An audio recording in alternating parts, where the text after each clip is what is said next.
Our first speaker is going to be Ruse, because I can't pronounce his last name. You can say that for yourself if you want to introduce yourself. And he is a graduate of MIT and the Chief Scientific Officer of Oxocell. So my presentation today is titled Perinatal Mesenchymal Stem Cell Banking for Umbilical Cord Blood Transplantation and Regenerative Medicine. So before I begin, I just wanted to give a little bit of background about our company, Oxocell. We're a Cambridge, Massachusetts-based company founded in 2008. We are the exclusive licensee of the early dominating IP in the isolation, harvest, cryopreservation, and utilization of orange jelly-derived MSCs for cell-based therapies in regenerative medicine. And our mission is to develop these technologies into fruitful therapies. So I have a few introductory slides that I'll go through pretty quickly, since I hope that a lot of us are comfortable with this information. But it's paramount to my slides that I do present this information. So bear with me. So in the adult human, as we know, hematopoiesis takes place in the bone marrow and is constantly being rejuvenated by two main types of stem cells. One is the hematopoietic stem cell. Oops. I just gave up my next slide. Can we go back one slide, please? Oh, there we go. The hematopoietic stem cell, which gives rise to hematopoietic cells, blood cells in the human adult. The other stem cell is the mesenchymal stem cell, that is a supportive stem cell for hematopoiesis and for the differentiation of mesodermal cell types.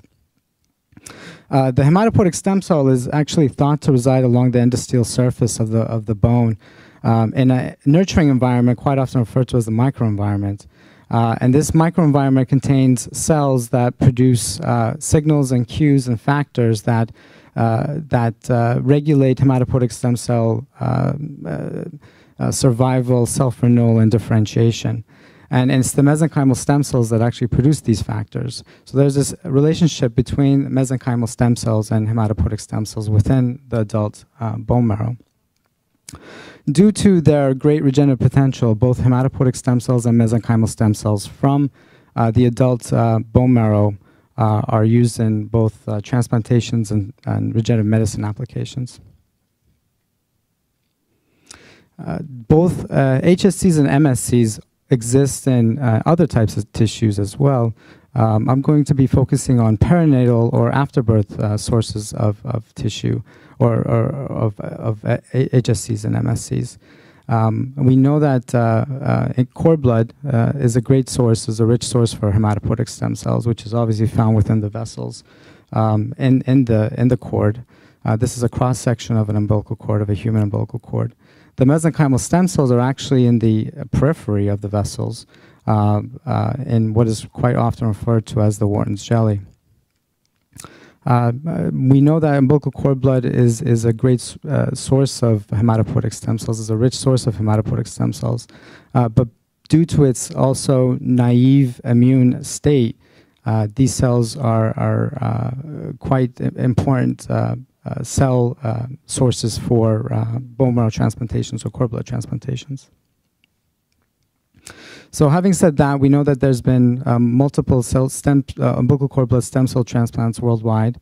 The biggest limitation for this is the delayed engraftment kinetics, and this is relative to really the golden standard in hematopoietic reconstitution, which is bone marrow sources. This delayed engraftment kinetics shows itself in slow hematopoietic reconstitution, which increases the hospitalization costs for the patient, as well as increases, and most importantly, increases the likelihood of infection for the patient who has a suppressed immune system, most likely. The most critical factor for umbilical cord blood and for this limitation is the total nucleated cell dose. And several approaches have actually been investigated in order to overcome these limitations, or this limitation. The first being multiple unit transplantations using multiple cord blood units, by inherently increasing the cell dose. But obviously, there's a difficulty in finding multiple units that match the patient, as well as the logistics of meeting the minimum criteria for the transplantation. Another approach which hasn't been as successful has been ex vivo expansion of hematopoietic stem cells from cord blood or pretty much any hematopoietic source. To date, there's been no successful clinical demonstration of ex vivo expanded human hematopoietic stem cells, although there's a lot of effort in this area, and hopefully we'll gain more understanding as the years go by to be able to resolve this. An approach that we've undertaken and investigated, as well as other groups, has been to co-infuse or co-transplant mesenchymal stem cells from the Wharton's jelly of the umbilical cord, along with umbilical cord blood. The notion behind this, or the rationale behind this, is simple. When we do bone marrow transplantations, bone marrow, being that it's really the gold standard in hematopoietic reconstitution, has both mesenchymal stem cells and hematopoietic stem cells being infused into the patient. That is, anatomically, both the stem cell types are within proximity to each other in their environments or microenvironments. Unlike the bone marrow, in the cord tissue, the mesenchymal stem cells and the hematopoietic stem cells are compartmentalized. That is, they're not within the same structure within the tissue. So we hypothesized that if we could co-transplant mesenchymal stem cells from the umbilical cord with cord blood, and this is all human sources, what would we achieve in terms of the engraftment? So we designed an experiment where we co-transplanted, where we processed and cryopreserved umbilical cords, human umbilical cords, and derived Wharton's jelly-derived MSCs, and as well as mononuclear cells from umbilical cord blood. We cryopreserved them, thawed them after some time, quantified them for count, viability, and marker expression, typical things that we do. And we transplanted them at various aliquots, or into various allocated mouse cohorts, transplantation cohorts. We had 5 different cohorts in this study. Our negative control obviously had no cells transplanted, just the diluent. Positive controls were mice were transplanted with 1 million mononuclear cells from cord blood per mouse. In our co-transplanted units, we were transplanting 1 million cord blood mononuclear cells per mouse, with the addition of 10,000, 50,000, and 100,000 of the processed and previously cryopreserved native Wharton's jelly MSCs. The mice that we used were non-skidded IL-2 receptor gamma null mice.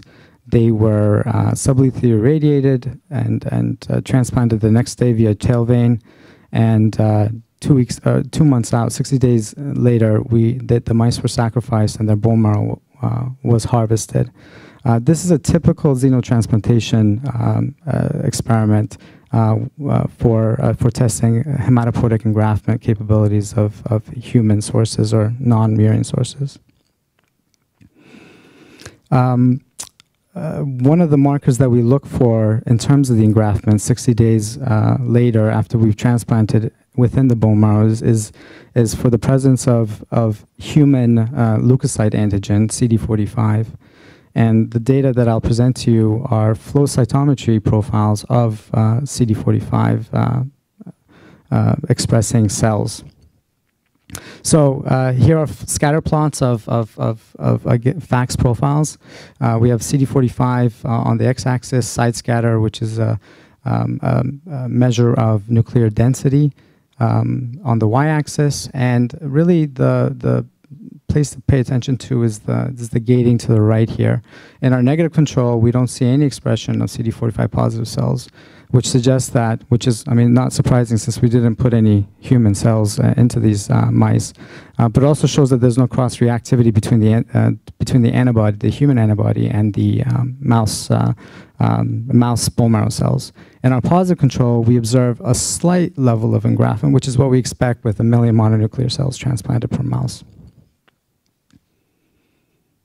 In our co-transplanted cohorts, and these are all individual animals, they're not, I mean, obviously they're individual animals here. So in our co-transplanted cohorts, we see the presence of CD45 positive expressing bone marrow cells. This suggests that there's human engraftment within these animals. And when we do a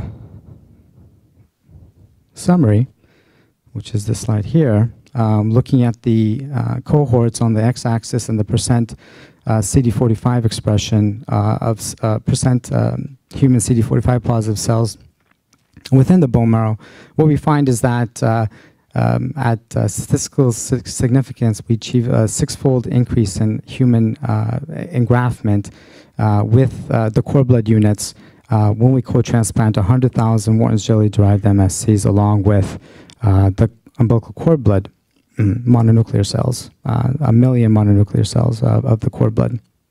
So this data is quite interesting because it suggests that by co-transplanting mesenchymal stem cells from the cord tissue, that you're enhancing the engraftment capabilities of the umbilical cord blood. Other groups have actually performed similar studies. Our friends Friedman et al. Actually performed these studies back in 2007 using ex vivo expanded mesenchymal stem cells from the Wharton's jelly. And what they showed was that when they transplanted 1 million mononuclear cells of human cord blood along with Wharton's jelly, 1 million Wharton's jelly MSCs, they achieved a higher level of engraftment. More recently, in a clinical pilot study, a group in China presented data that, for the first time, clinical data where they use ex vivo expanded Wharton's jelly-derived MSCs in co-transplanting in patients that were receiving cord blood transplantations, and they themselves saw an increase in engraftment or a reduction in day to engraftment with the cohort of patients that received both the MSCs from the Wharton's jelly and the cord blood. So because of this, there's been a lot of interest by cord blood banks, both private and public, to bank umbilical cord. And there's really 2 main methods of doing this. One method that we call the chop and freeze method is taking segments of cord tissue and mincing and freezing them. When requested by the client, the tissue is thawed and ex vivo expanded, and this product is not readily available. The other approach, which has been developed by our group, there it is, uses a method of digesting the entire cord tissue, processing it to result in a cellular product of native MSCs. This is a transplant. It's readily available and ready for transplant within hours. It's patent protected. And our method actually results in 2 independent cellular products. Native MSC product, that is the native MSCs within the cord tissue, as well as a product that can be ex vivo expanded independent of each other. We are currently working on a proprietary umbilical cord processing system that we've denoted as UCPX. It's a product that, or a system that gives rise and results in a standardized product in a closed system. It gives rise to 2 independent products as before, as it does currently. It enables greater throughput of unit processing as compared with our current method. It reduces the processing time per unit significantly, yields higher cell numbers because of the efficiency, enables a user, a processor, to be able to process multiple units at the same time without worrying about cross-contamination. This product is expected in the second quarter of 2014 to be marketed after 510K clearance and CE marking, and it has patent pending status on it currently. I'm just going to finish up with the regenerative medicine portion of my talk real quick. Beyond umbilical cord blood transplantation, Wharton's jelly-derived MSCs have application in regenerative medicine therapies. Really, the current ongoing clinical trials in this area has been using bone marrow-derived MSCs, and there's two companies really leading the way for this, Osiris and Athersys. A lot of different indications that these cells are being tested currently are for autoimmune diseases, cardiovascular diseases, neurological diseases, neurodegenerative diseases, and it's really envisioned that orange jelly MSCs would really be additional product that could be used for these indications one day after they've gone through the clinical phase. And it's also envisioned that the UCPX system would be an important part of this process as well. Last real slide, my conclusion slide. So by co-transplanting orange jelly-derived MSCs with cord blood, we've been able to see and achieve an increase in engraftment in our xenotransplantation models. Other groups have also shown this as well.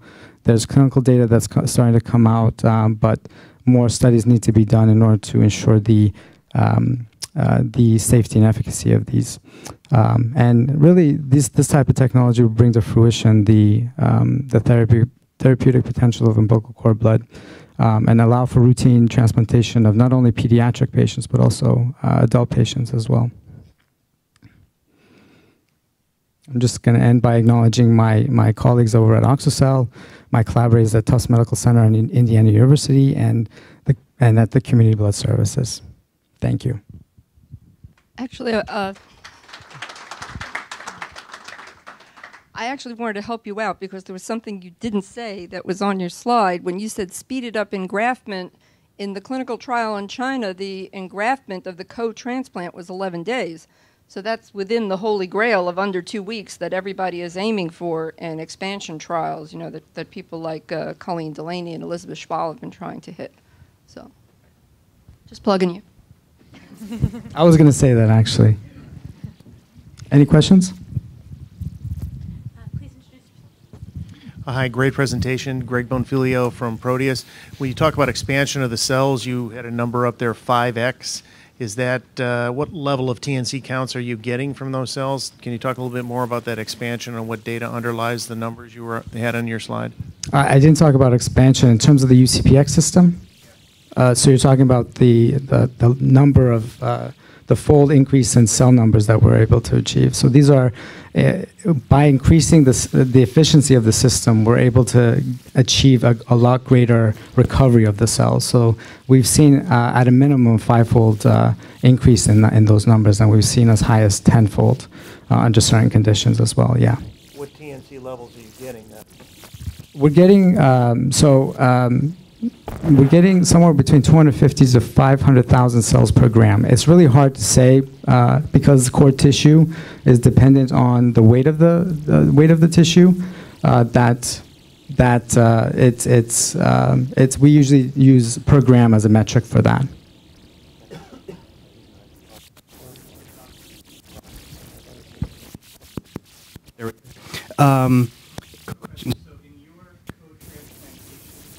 In the mice, those were cells that were not expanded, correct?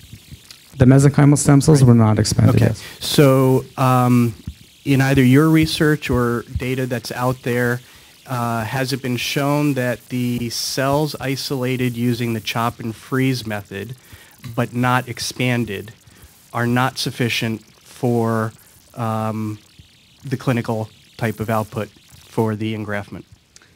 That's a great question. Actually, we have, if I understand your question correctly, we have data, as does other groups, where after you actually freeze the cells or the tissue and thaw them and try to recover those native MSCs, that the recovery is somewhere, it decreases somewhere between 7 to 10-fold. So the amount of recovery that you're able to do post-cryopreservation of those minced tissue fragments is lost during that cryopreservation. So really, the only time to recover those native MSCs is to digest that tissue initially pre-cryopreservation, and then cryopreserve those cells. And obviously, DMSO diffusion within the tissue, minced tissue, has something to do with that.